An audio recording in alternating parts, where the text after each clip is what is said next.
This is the alliance they said was unbreakable. NATO headquarters in Brussels, once the symbol of transatlantic unity, now a room full of empty chairs and cold stares. American flags still hang, but the generals they represent are suddenly persona non grata. The handshake of history, Eisenhower, Reagan, the post-Cold War bond, snapped like brittle ice. For decades, Europe relied on U.S. might, shared intelligence, and the nuclear umbrella. But this afternoon, Thursday, January 29, 2026, that umbrella is folding. Breaking news from the EU summit in Brussels has plunged the Pentagon into a state of controlled panic. European leaders have just voted to suspend U.S. access to key NATO mechanisms. Joint command exercises frozen, intelligence sharing curtailed, logistics bases restricted. This isn't a warning. This isn't a debate. This is a formal suspension. As we speak, U.S. troops at Ramstein Air Base in Germany are receiving orders to stand down from joint operations. The Supreme Allied Commander Europe is briefing on limited cooperation. Why now? Why on this gray Brussels day when Trump is already hemorrhaging from the Japan bond crash, the New York asset seizures, the Canada border lockdown, and China's Arctic grab we covered yesterday? Because the 25% blanket tariffs Trump imposed on European goods, steel, autos, wine, everything, were the final insult. The America First slogan became Europe Last.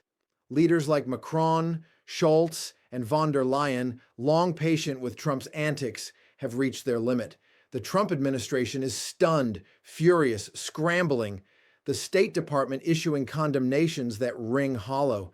The White House demanding emergency calls that go unanswered, and the president reportedly pacing the Situation Room, screaming at maps of Europe like a betrayed emperor.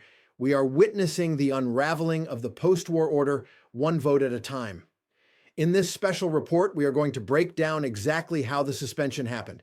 We are going to dissect the NATO mechanisms being cut. We are going to explain why Trump's tariff war made this inevitable. And we are going to answer the existential question, can America defend the West without the West? Buckle up. The Atlantic is widening in real time. To understand why NATO's doors are closing on the U.S. today, we have to understand the diplomatic fracture that widened last night. Remember the NATO summit of 2024, the one where Trump demanded Europe pay their fair share, threatened withdrawal if they didn't hit 2% GDP defense spending. He appealed through bluster, bonded away the fallout with promises of U.S. leadership, and for 2 years that shitty transatlantic bargain held. It was the glue of collective defense. But the tariff chaos escalated. The 25% levy on EU exports, announced as reciprocity for unfair trade, hit hard. German automakers lost billions.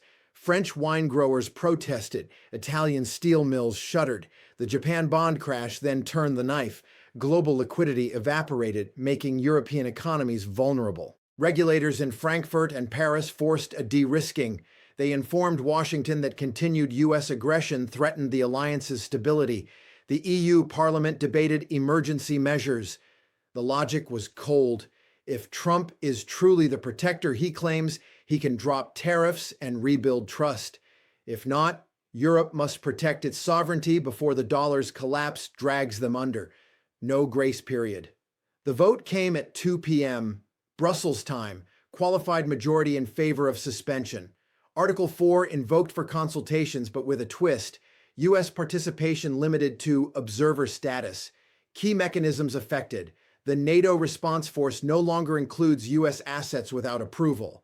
Intelligence from SHAPE shared only on a need-to-know basis. Logistics hubs like Ramstein restricted for non-essential U.S. movements. This isn't expulsion yet, but it's a demotion. So what does Europe cut? They don't target rhetoric. They target capabilities. Target 1, joint exercises.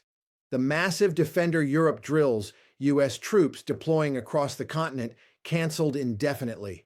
The rapid deployment of U.S. armored brigades to Poland and the Baltics now requires EU veto. Target 2, intelligence sharing. The NATO Fusion Center in Molesworth, UK, where U.S. NSA data flows, now filters out sensitive U.S. inputs. Target 3, logistics and basing. Ramstein, the largest U.S. base in Europe, limits refueling for non-NATO missions. Incirlik in Turkey, already strained, follows suit. Target 4, nuclear planning. The Nuclear Planning Group meets without full U.S. access. The U.S. nuclear umbrella, B-61 bombs at Aviano and Buccal, remains, but consultation is curtailed. The receiver-like mechanism here is the North Atlantic Council. EU members block U.S. proposals. The financial plumbing, European defense firms, under pressure from tariffs, pivot to domestic procurement. Rheinmetall and Leonardo ramp up production without U.S. contracts. The euro strengthens against the dollar, which is tanking from the Japan shock. This is where the abandonment turns catastrophic. Europe's patience was worn thin by Trump's first-term antics, but the second-term tariffs were the breaking point. The optics are devastating. Imagine news footage of U.S. soldiers at Ramstein watching European flags raised without American ones. Macron's press conference, "We choose sovereignty." Scholz's quiet nod. It's a humiliation ritual, designed to make the superpower confront its dependence. Let's get technical. Under NATO's Washington Treaty Article 5, collective defense remains, but Article 4 consultations are now EU-led. The suspension invokes extraordinary circumstances from economic coercion. The military angle, U.S. forward-deployed forces lose seamless integration. The deterrence posture weakens. The desperation is clear. If Trump escalates, he risks full withdrawal. If he does nothing, he loses credibility. The EU's move isn't impulsive. Polls show 65% support, finally standing up to the bully, but the risk is real, Russian opportunism. Yet with U.S. isolation, Europe bets on unity. The fallout is tectonic. Trump's base erupts. MAGA rallies scream Europe's betrayal. Social media floods with NATO dead memes. Donations spike, but amid economic pain, they trickle. The wipeout poll, Trump at 22%, plunges to 18%. Independents rage. He alienated our allies, now we're alone? Donors vanish.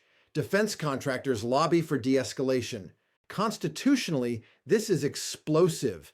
Trump threatens to invoke the War Powers Resolution for independent action. But Congress balks, no funding amid recession fears. The Supreme Court looms. Filings argue executive authority over alliances. Roberts and Gorsuch, do they uphold? The 25th Amendment swells. Cabinet sees a leader fixated on making Europe pay while China grabs the Arctic. He's compromised by isolation, they whisper. If he orders unilateral strikes, fuel shortages from Canada make it impossible. The 25th becomes reality. Globally, rivals pounce. Putin toasts, the West is divided. Xi offers Europe trade deals to replace U.S. tariffs. Canada, under Carney, aligns with Brussels. The Arctic Council excludes U.S. input. The dollar weakens. Oil routes shift. Personally, Trump is devastated.